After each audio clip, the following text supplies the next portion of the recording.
Good afternoon, and we are now starting module 4. You did a great job at anticipating, and we are going to start getting our hands into this developing skills that we've been speaking about.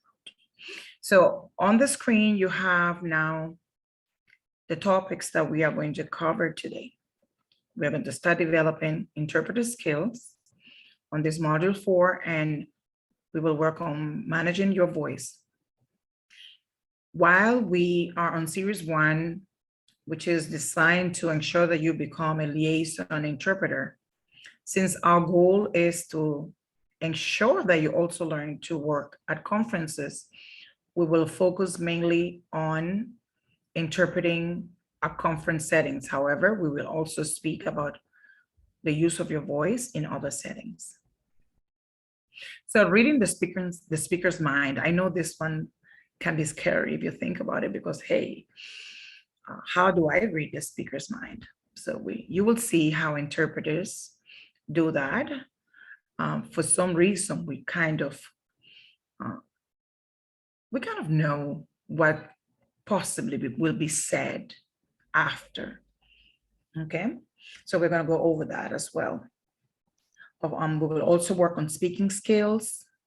And the next one is very important: political correctness in action. This is a very good and important point, especially when you work in high level settings.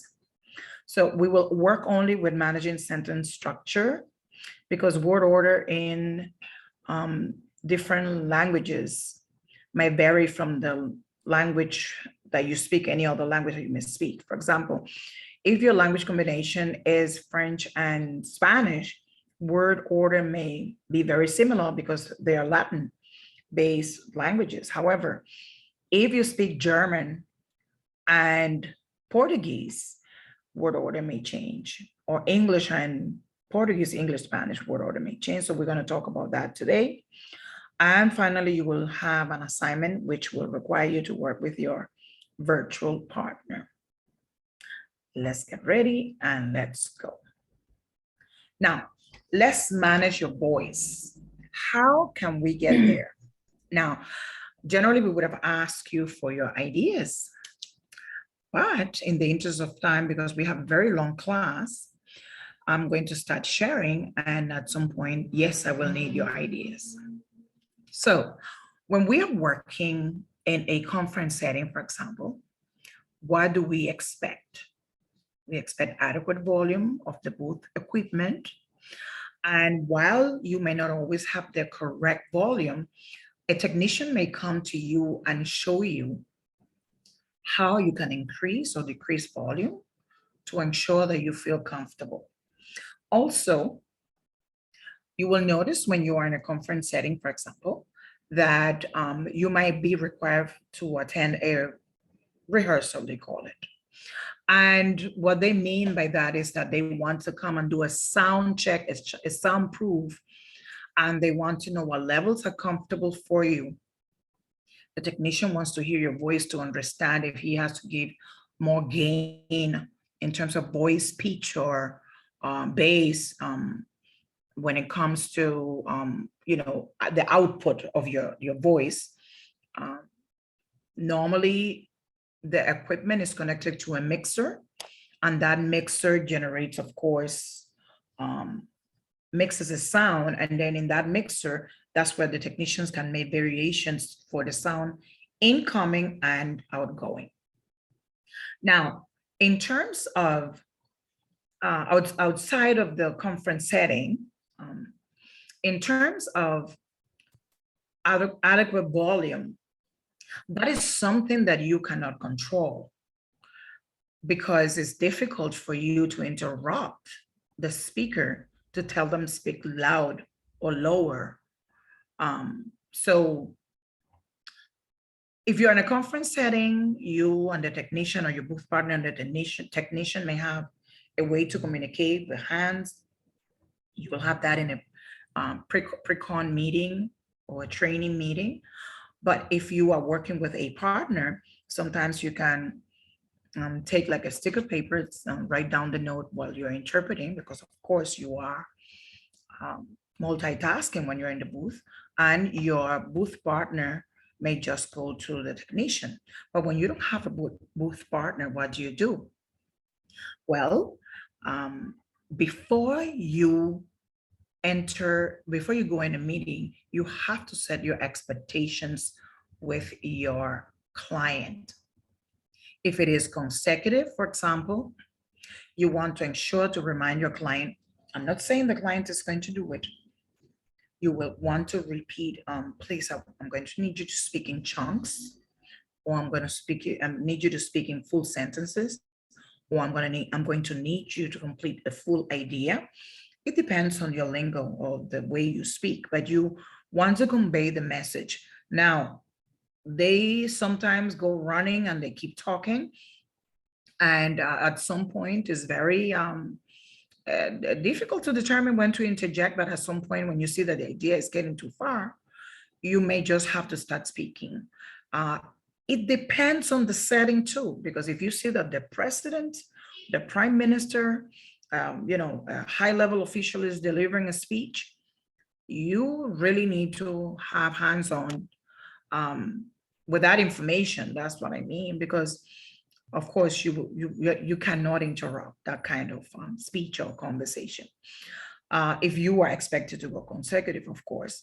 However, because you're expected to go consecutive, the person would have been given instructions, or there'll be somebody in the organizing team that may have to wave. It's not the first time that someone has to come to the speaker and stop the speaker and say, excuse me, you're speaking too fast, and the interpreters are trying to help you, and it's very difficult for them to help you that way. So when we speak to the client in terms of expectation, we have to ensure that we don't highlight their difficulties in speaking slow, or we don't want to say anything about the fact that they might be doing something that is not properly done, but you want to bring the conversation or advice from the I'm helping you point of view, and I would like to help, and I do not wish to miss any idea. In order to do that, I will really need you to speak slow, or at least give me a full idea so I don't miss any details. If you speak very fast, or if you speak for a long time, I may have to summarize, and important information will be missed.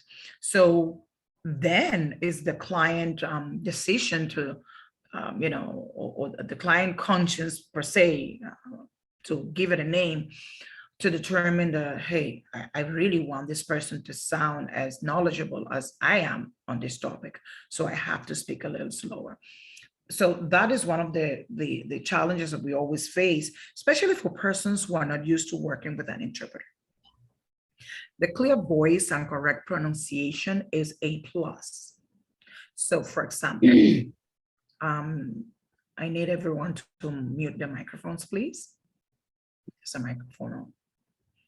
So for example, if I was to interpret for the class, then I am going to be delivering the teaching or the lecture with a different tone of voice. And then I will be telling you that adequate rhythm and intonation is required. So I'll have to pause and mimic the person's intonation and so forth. Now, I know that all of us speak English here. So I speak faster because I also know that you have access to the recording. Or I could probably go a little faster in terms of the content, because I know you're taking notes, maybe you're taking a screenshot. But if I had an interpreter assisting me, I definitely would have had to change the way in which I'm speaking to accommodate what the interpreter is doing. So you also have to control the way you breathe, so you don't speak and then it sounds so uncomfortable that it's almost unbearable. So you have to take, pause at a certain point, but then you also have to understand how to breathe without making that loud noise. Especially when you're working in the booth, for example, you want to have your microphone below your mouth so that your nose is not, so you don't hear the breathing, right? And you want to breathe through your nose and exhale as you speak, so the noise from your breathing does not disturb the audience. You also have to practice self-monitoring. You have to ensure to tell yourself, speak slowly, take your time, pronounce properly, do not leave sounds out, articulate so you could get proper sounds, especially when you are working on your second language. You also have to ensure that you have a seamless transition when you are working with your team. If I'm in a booth and I need a break, my booth will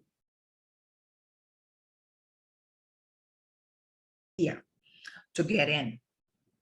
If I really need to drink water, my booth partner will more than likely get in using the last idea if I had to interrupt my speech. Inside the booth, you will have what we call the ICU, Interpreter Control Unit. It's not ICU as in the hospital. It's ICU as then in interpretation, Interpreter Control Unit. The ICU always has a mute button. We call it sometimes the cuff button. That button can help you to make a smooth transition. Now, what happens if you're working in a team because you are on a long meeting, but there's no interpretation equipment and you are taking shifts with another interpreter? The same thing applies. You will take turn. You would have had a conversation with your interpreting partner, and you want to let them know, hey, when I'm feeling this way, when I'm doing this sign, I'm going to nod, or there's a communication. When you're working with a partner, there's a level of chemistry that starts developing that you basically know when your partner needs a break. Sometimes interpreters may not request the break, but you have to know when it's time for you to give your partner a break. There are interpreters who just like to hug up the microphone. So before you do that, you start working, you might want to say, do we switch every 45 minutes, or do we do a full presentation? Or do we go every 20 minutes? So it depends. When you are a junior in the booth, you might not want to go a long time. So normally you will work with a senior interpreter who would have been used to working in the booth for a long time. So you will have to rely a lot on your partner as you gain experience. And hopefully, if you're working with someone who likes training other people like I do, you will be there for your junior partner until you realize that your partner is able to take on the job fully. However, if you have no equipment and you are on a chuchotage, which is the whispering mode, then you may have to develop like some sort of communication same way to allow your partner in. Remember, the transition have to be smooth. Now, I don't know if you notice that every now and then I pause a little bit. That's because I need more air in my brain. That's because I need a little break. So what I do, I'm talking to you and I will pause and breathe and then continue, so I could finish with that chunk without interrupting the idea.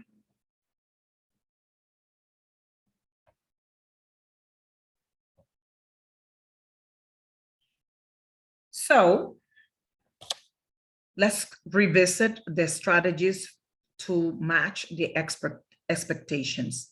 In a conference setting, you test the sound, which normally is done the day before the conference. However, technicians arrive earlier than the language team. Sometimes they are very picky, I must say, and they're very protective of their interpreters, at least our technicians. So they will do the sound check.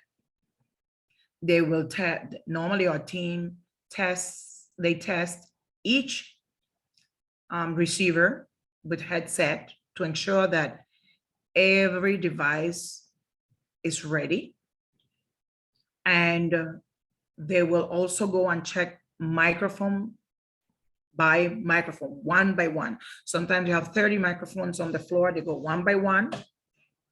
And then another technician goes inside the booth to ensure that all the microphones are working and that the interpreters can hear the microphones properly. And that's how they determine the volume gain they have to give, right? However, as I said, you may also be required to be there because they will accommodate the sound based on their perception of sound as technicians, but you are the interpreter. So it's in your best interest to pass by the conference setting the day before, during the time when the technical team is setting up. Now, before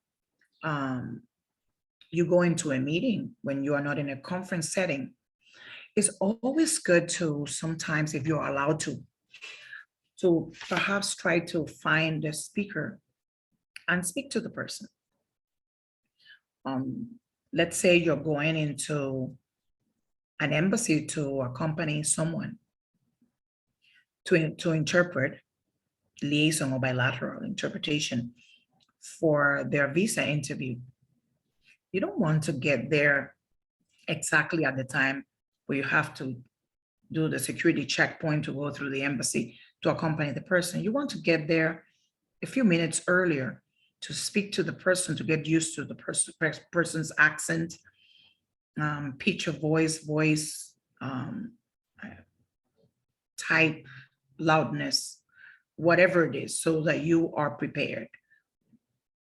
So you also want to take your health very seriously.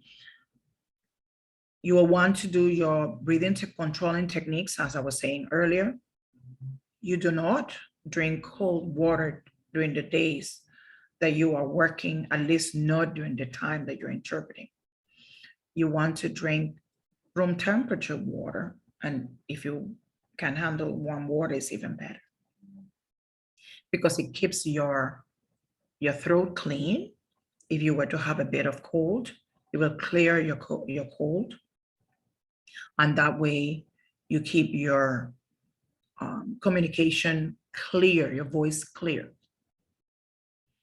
Always work with your pronunciation.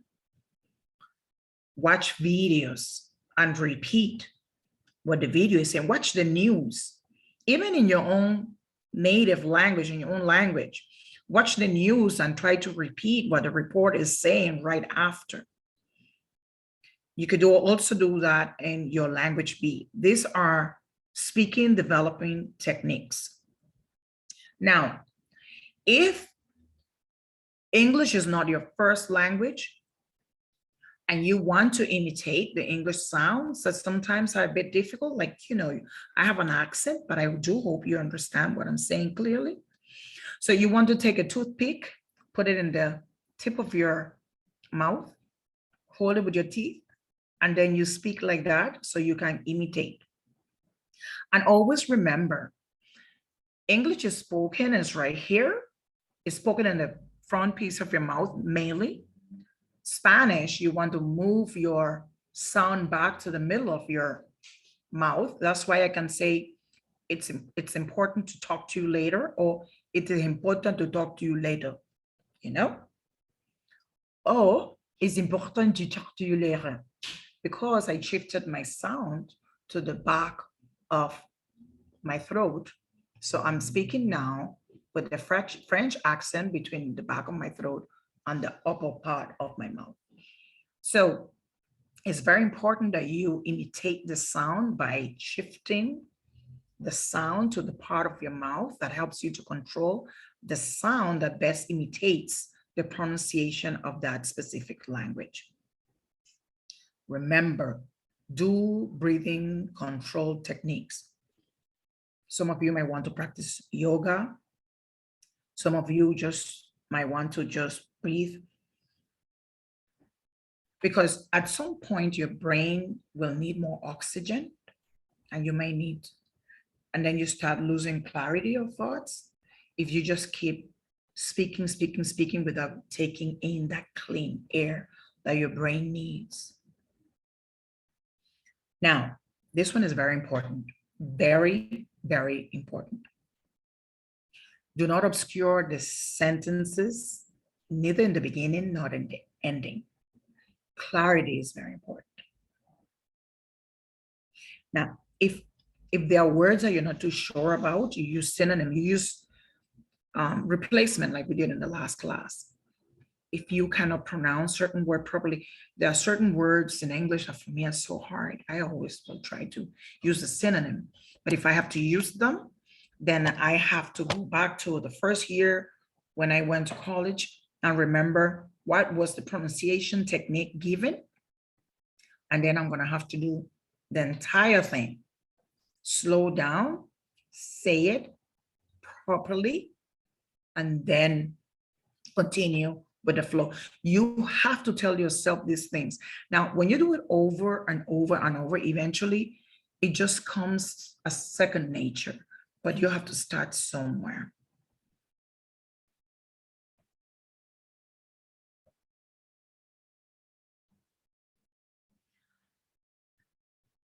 You may find speakers that speak very fast. That doesn't mean you have to speak with the same speed the speaker is speaking. Redundantly, but must be said. A speaker may go fast, but you slow down to organize your ideas. Ensure that you understand what is being said and continue your pace. Now, that doesn't mean that you stay behind. Especially simultaneously, you're only supposed to be a second or two behind. More than that behind, then you have to rush. And if you run behind the speaker, you'll miss idea, mispronounce, and you may just twist the concepts. So person goes fast, you focus, then you start pronouncing properly. Take your time, you do your breathing exercises. However, your speaker goes too fast, then instead of going simultaneously behind them, you start summarizing and paraphrasing, summarizing. But you don't pause. Summarize, get the idea, summarize, get the idea. If they are going too fast. There have been occasions in which the conference manager continuously signals the speaker to slow down.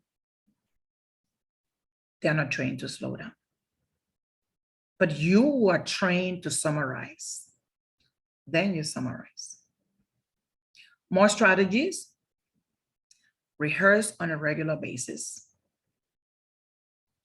How do you rehearse? Many times I'm talking to my friends, and as they are talking, I'm sorry, I'm interpreting in my head. My best friend always tells me, "You're interpreting, huh?" I'm like, sorry. Because your time is valuable, and as much as you want to be with friends and family, you can do both. Sometimes you might be listening to the news. You start doing the same. Now, the news is the reporters speak at the speed of light. They are the perfect setting for training on a daily basis. Monitor your output. Make adjustments. work on your own pronunciation. Sometimes you need a coach to help you, but you could also, after a period of time, mainly when you keep doing this thing over and over, you record. With your microphone, please. With your microphone, please. Somebody has a microphone on. Thank you. So what you could do also is you record yourself and you critique yourself as well. Agree with your booth partner on transition mechanics. You see, booth partner. That's one of the words difficult for me to pronounce. Why? Because the TH sound in English is not natural for in my brain. However, since I know it's a word difficult for me to pronounce, I have to slow down when I say it. All right. Now, when you are working with your booth partner, you want to ensure that the audience may hardly notice that there's someone else speaking. Maybe your voice is different from the other person's, but it has to be so smooth that almost sounds like perhaps you just change your tone of voice. That's how smooth the transition has to sound. Now, drinking of water. As I am teaching you, this is what I'm doing. Because your voice has to be kept clear. Now, earlier, I had a shawl around my neck because I know I had an important presentation to deliver for you. So I drank my hot tea. I've been drinking a lot of water. And from earlier this morning, I was protecting my voice, my throat, to keep it warm.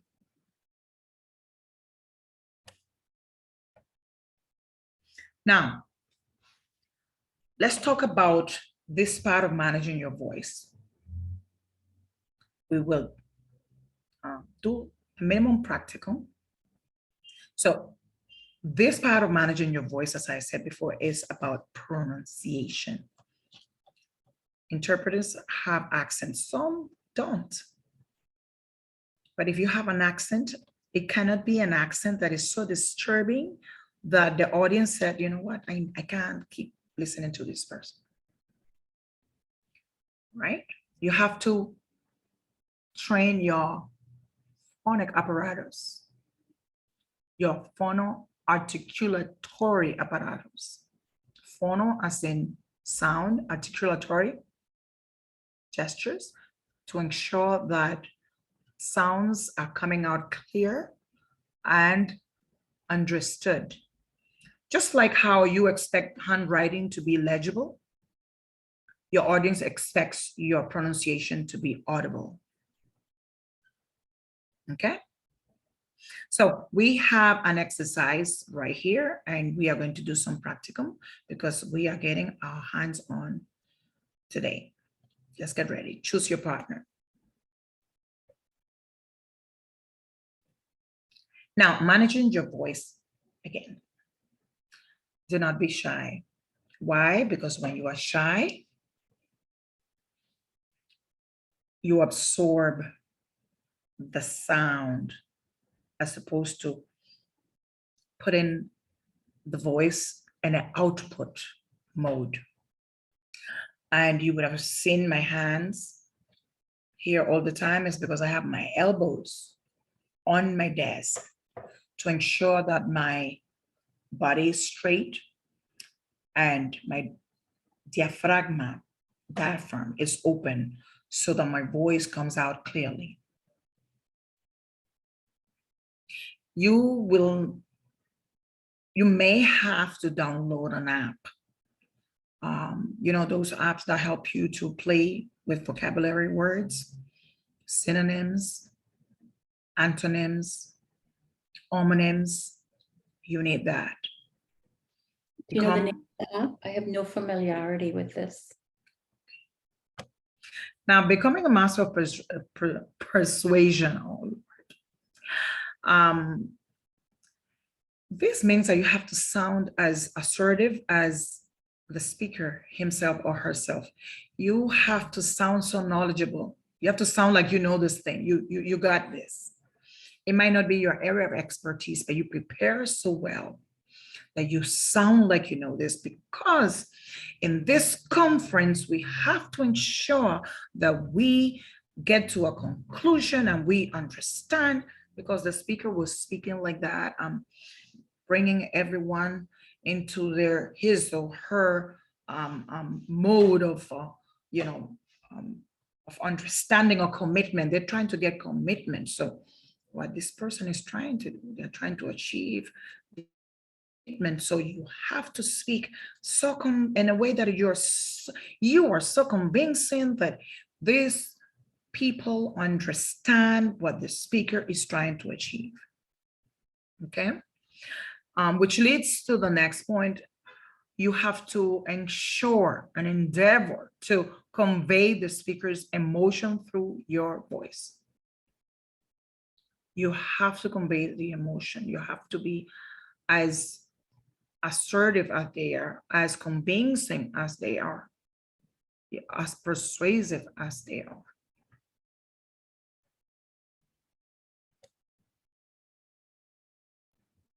So in terms of managing your voice, we have another suggestion here for you. You must always believe that everybody in the audience likes you. Pretend it so you could have confidence to speak. You don't have any space in your mind to be thinking if, this person didn't like you or didn't understand. You rehearse as much as possible and always enhance your knowledge background by reading a lot. Translation is also an excellent exercise. I'm not speaking about technical translation, but trying to translate as many texts as you read. Remember, translation is written, interpretation is spoken. Imitate a public speaker. Try to put yourself in different scenarios and context so you can convey emotions as well. That way, when you are interpreting, you are already used to being on that person's shoes, per se. Let's continue.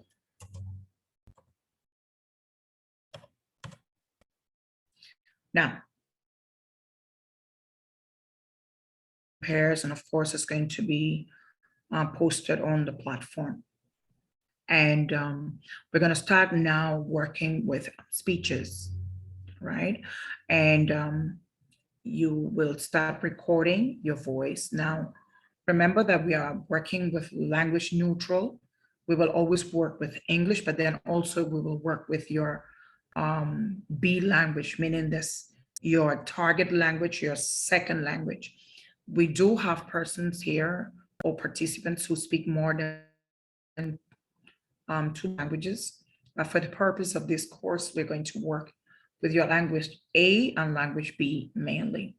Okay. Now, when you do this exercise with your partner, you must sound convincing. Sound convincing.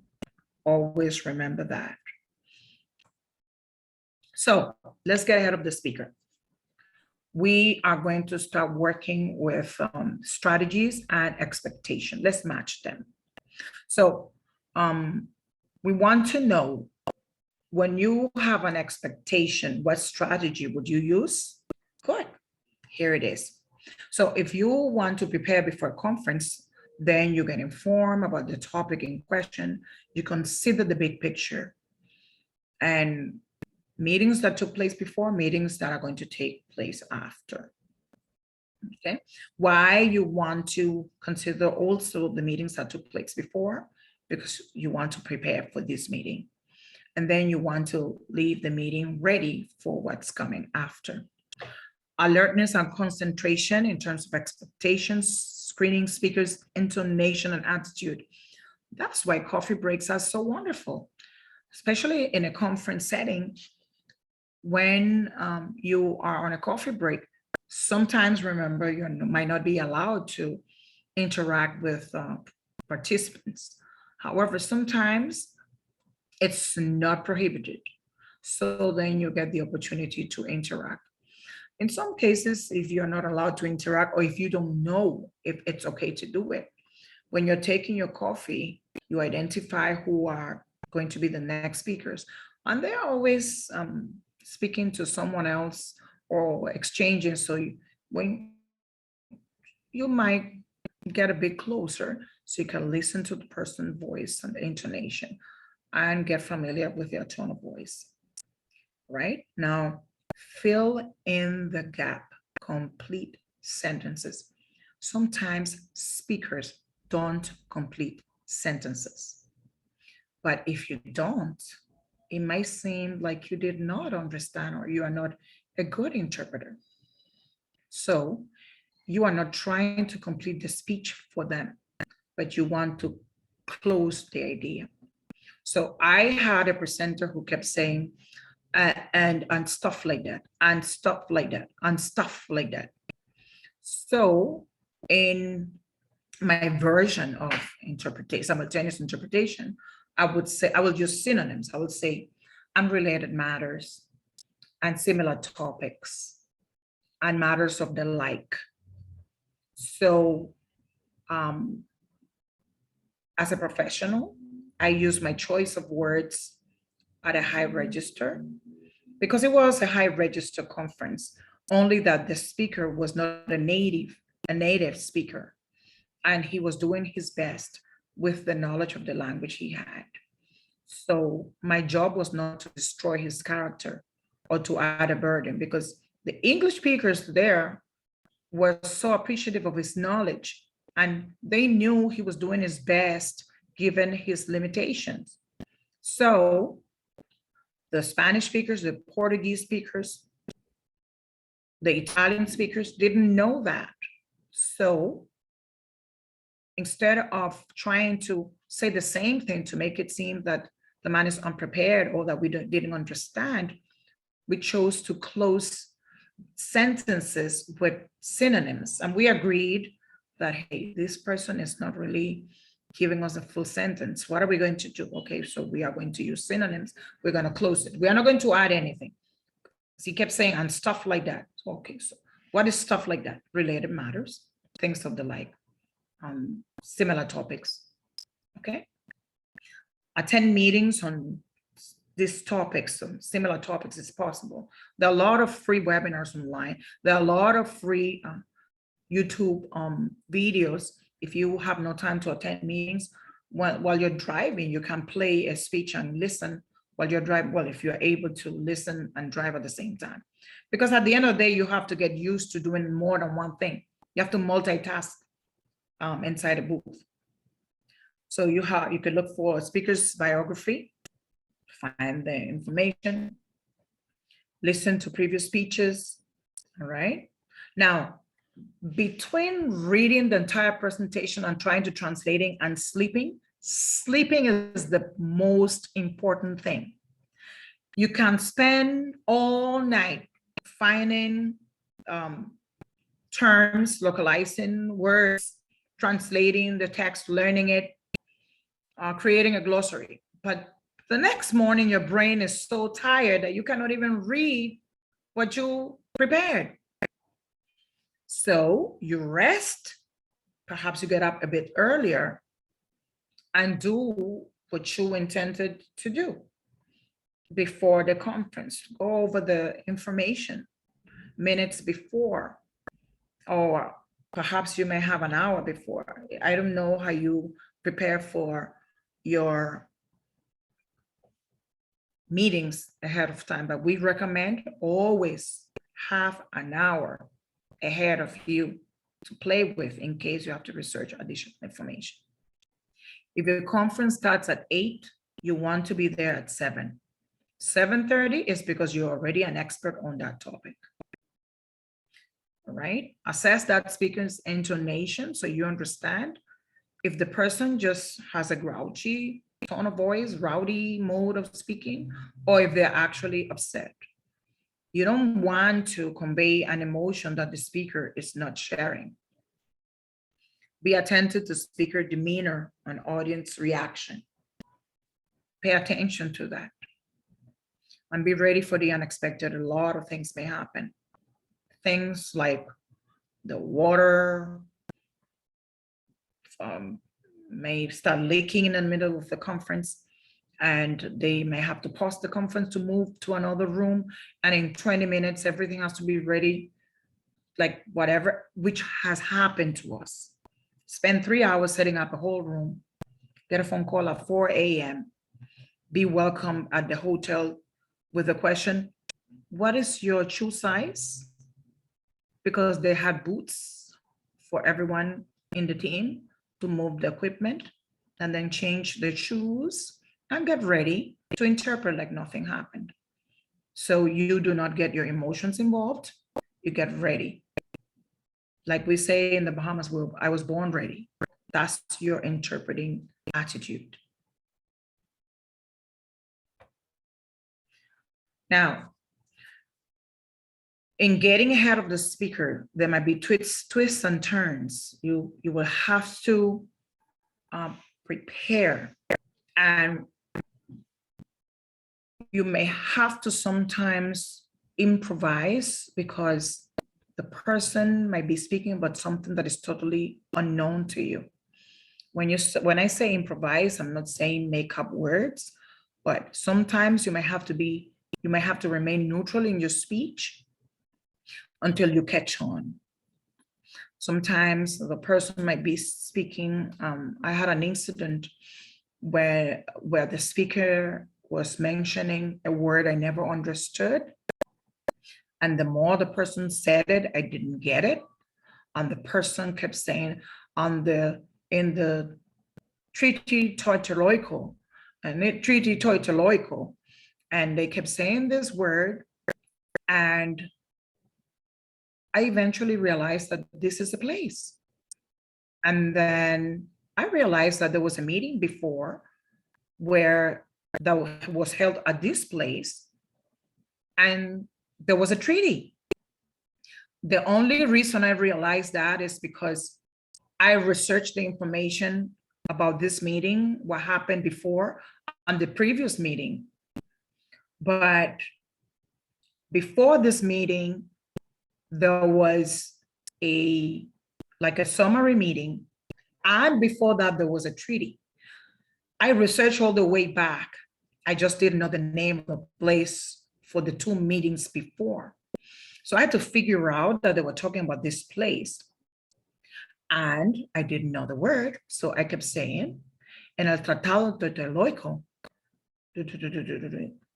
So I kept talking about this place so much until at break time, someone came from the panel and say, were you at the treaty?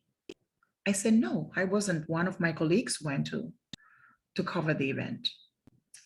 And the person said, oh, because I was listening to your interpretation. It sounded like you were actually one of the persons there. And I said, oh, thank you. Well, we prepared for the event.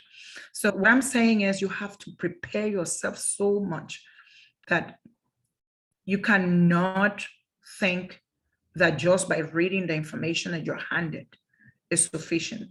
You have to prepare and research information from meetings that took place before this meeting.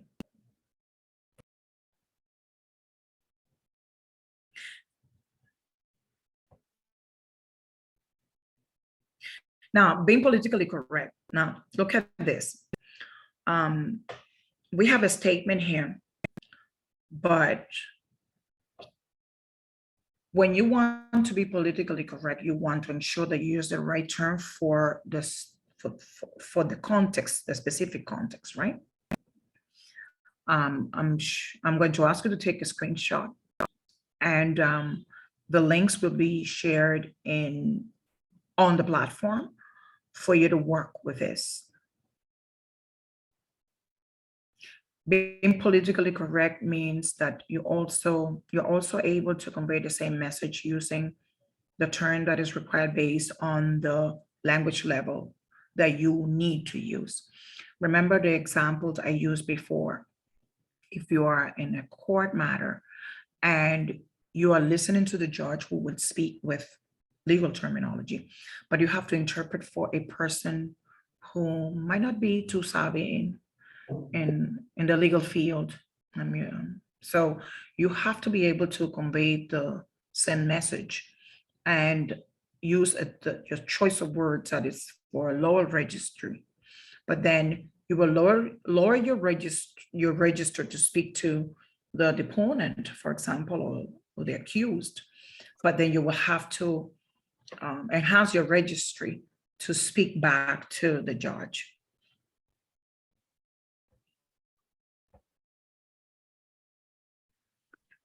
Political correctness rather. I hear some noise. If you can mute your microphone. So this is vital for interpreting. Political correctness is the policy of expressing what's said. So you basically the context, the terminology, the registry, the lingo, like everything has to match the context. Okay. So it's important to observe political correctness in the context of international law mainly, especially when we have events with the OAS, the UN, multilateral organisms, diplomatic corps, and you have to be politically correct in those contexts. So many of these meetings will depend on political correctness. And an appropriate term can cause a whole negotiation to go haywire, per se. Okay. I believe I gave you an example like that before. So what do you do to achieve that? You have to be culturally aware. You have to understand what's happening in the news. You have to understand what's happening in these countries, because you want to interpret perhaps an idiom, and you want to replace the idiom with something that is not offensive to those people. Okay. In India, for example, cows are basically sacred. You don't want to use an idiom that in your culture includes a cow to make a joke if India is present. You have to be very careful. That's why you want to know who is your audience rather. Who is your audience, so you can stay neutral. So you have to ask, research information about the background of participants, the countries, ask what is being achieved at this meeting, ask why is this meeting is being held. You have to ask a lot of questions. You have to be very inquisitive, okay? Now, also being politically correct means that you know your acronyms. For example, I used an acronym earlier. I used ICU. Someone in the medical field would have thought you're talking about the intensive care unit. However, I was speaking about the interpreter control unit. Okay. So you want to use words that are not offensive. You want to use perhaps a phrase to replace an adjective that may have a negative connotation or might be pejorative. Okay. You don't want to use words that are not kind in certain settings. Of course, if you are in court, like I advised before, while you are expected to say exactly everything that is being said so the judge can have an idea of who this person is it guilty or not. Like I said, in certain settings, if you are allowed to approach the bench, you can choose to ask if it is expected. As an interpreter, it is supposed to be expected. But then you have the British law that is very formal, and you may have judges that are not used to working with interpreters. So if you are allowed to approach the bench, you could do that, or you could ask on prosecution. So you have here ways of replacing a word with a full phrase to allow you to be politically correct. Okay. Now, word orders and clusters. Word order and sentences this is very interesting because when we are going from English into a Latin-based language like Spanish, French, Portuguese, Italian, the position of adjectives may vary. So sometimes you have the speaker saying, the interesting, good-looking, tall, well-dressed, and beautiful lady. Now, when you say interesting, okay, now well-dressed, beautiful, by the time you get to beautiful, you figure out that they're speaking about a female. But before then, how do you, in the Latin-based language, introduce the noun? What do you do? Okay. I had instances since they describe, and then I said, well, although tall, beautiful, well-dressed, this and that, this woman is now, if you sense a contrast, but if you don't sense a contrast, you can start saying in Spanish or Portuguese and the other language. Well, it could be, or it is, or it may be tall, it might be well-dressed, beautiful woman.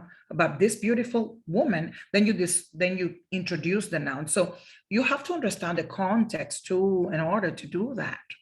You have to understand who's speaking and what they could be speaking about. If it is a joke being introduced, then you can play with the word and the context and then use your knowledge and cultural mediation to understand the joke from the point of view of the speaker language, so it could fall in place. Or, as we have given you in the nuggets that are not recorded, you could always use the technique we gave you to ensure that you convey to your audience that the joke is being said. So you want to master both your working languages, but not only the working language, but in general, but the specifics of the linguistics of your working languages. One thing is just to speak the language in general, fluently and well, but the linguistic part of it, using the right adjective, the right adverb for that context, you have to master that. And as I mentioned to you, I have a note here that we have to recommend apps for you to play with words and enhance your vocabulary.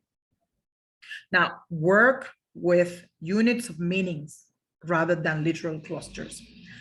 Use a message, use a whole unit that means something. When you notice that the message is unclear, or when you notice that you have to do all these language acrobats in order to deliver the message.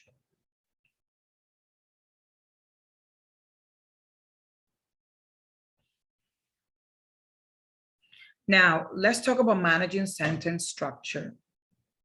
Remember, we just said that you want to convey ideas, messages. You don't get clustered on an unfinished idea, because it might go another way, given the fact that you might be interpreting from a group of language into another. Like I said, maybe from Germanic language into a Latin language, from German into Spanish, from English into Spanish, or Portuguese or French. So the word order will change.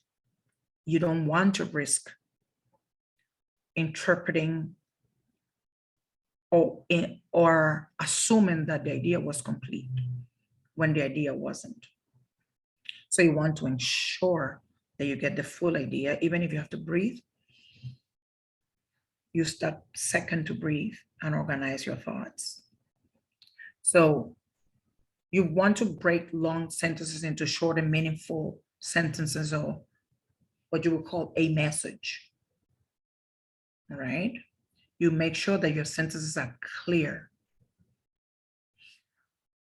this is something that we always do. We exclude irrelevant elements. Totally exclude irrelevant elements. Many times speakers are doing the dilly-dally, and well, it's, you know, it's basically, so they spend a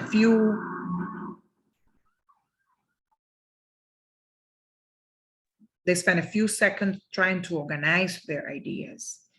So you allow them to organize their ideas. You allow them to organize their idea. It normally doesn't take too long, right? Sometimes the speaker is like, well, and if you, well, what I'm trying to say, and we have that all the time. We can say things like, well, I'm trying to organize my ideas. And then while you're saying that, that gives the speaker enough time to organize the idea. Or if you see that it's totally impossible, you just use the time to breathe and connect the previous thought with the one that is coming after, right? List important elements to rely them correctly. You have to understand keywords, key phrases, key data. Very important. When it comes to numbers, always write them down. Have your pen and pad handy. Maintain parallelism to favor clarity. So the person is speaking noun, noun, then you go noun, noun, and use noun, right? Keep your sentences and idea clear, very clear. Sometimes in English, for example, we can use a gerund, an ing ending word, but in the Latin language, sometimes we can use a noun. So you do whatever is more common to the language and easier to understand to that language speaker. So, for example, if the phrase seeing is believing, that does not mean that seeing right now is believing right now. That means to see is to believe. So, ver para creer. Okay.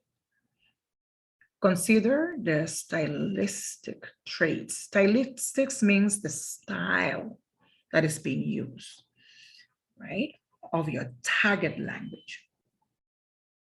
Consider that, okay, so what style is the person using? Is this person being persuasive? Is this a persuasive speech? This is almost like in writing. In translation, you cannot exclude, but in interpretation, you exclude irrelevant elements, right? But when the style in writing, you know, when you have to write in a way that you could actually hear the voice of the speaker by reading it, now you have to actually do it in interpretation. Try, if the speaker is using a complex sentence that is even difficult for you to understand as an interpreter, you don't have to deliver the complexity unless it's something required because the speaker is trying to be artistically articulate. Then you will try to imitate the artistically articulated mode of the speaker. However, if the sentence is complex because, you know, person used a long sentence to go around, you capture the idea and delivers a clear message. Okay, and that happens a lot when from Spanish into English, for example, sentences could be long, right? Another tip in terms of managing sentence structure. English uses a lot of passive voice. Spanish uses a lot of active voice. I shouldn't say just Spanish. French does that too. English will say that something was done more so than Latin-based languages. Okay. Then English uses passive voice, but Spanish does not.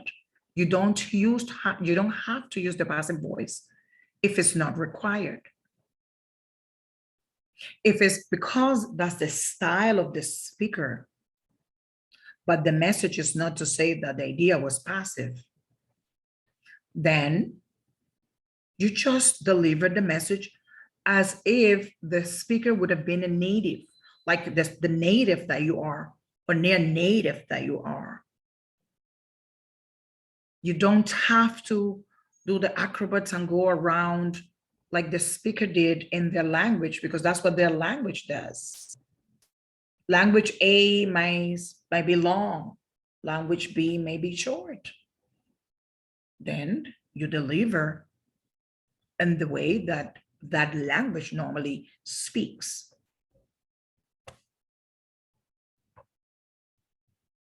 So you are going to have an activity on your assignment that is going to be for translation.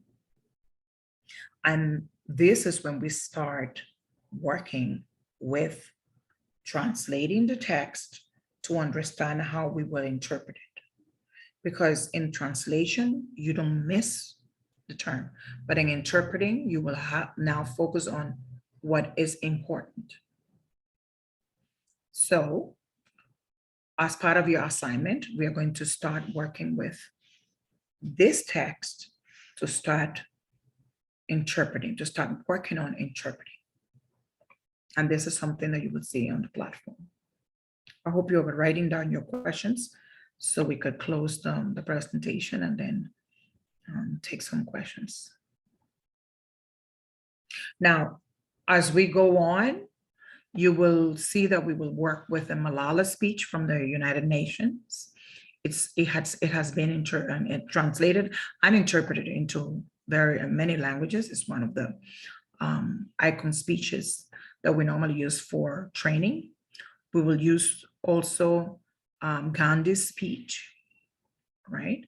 And these texts and videos are always available all over the internet. So these texts are going to help us to be politically correct. We have access to these texts basically in all languages if you go online. And this is what is going to help us to start interpreting. And even though we are preparing mainly for liaison now, but we want you to start interpreting to one direction so that you get trained to interpret back and forth as well.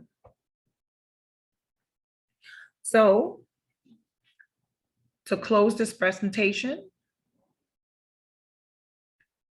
you will have this work to do. Remember now, some of the assignments will be posted for you to practice with your partner. Not all assignments that are going to be shared are for you to submit a video or audio for grading. Some of them are just for you to practice. Some assignments will be there for you to submit your work, just so that we can give you recommendation on your progress. So this is one of those that we want to recommend, and it's going to be on the platform for you to provide equivalent expressions in your target language and for you to submit your work in writing. And now we're going to close this presentation to take a few questions. I know we went over the time allotted, and I thank you for listening. Thank you.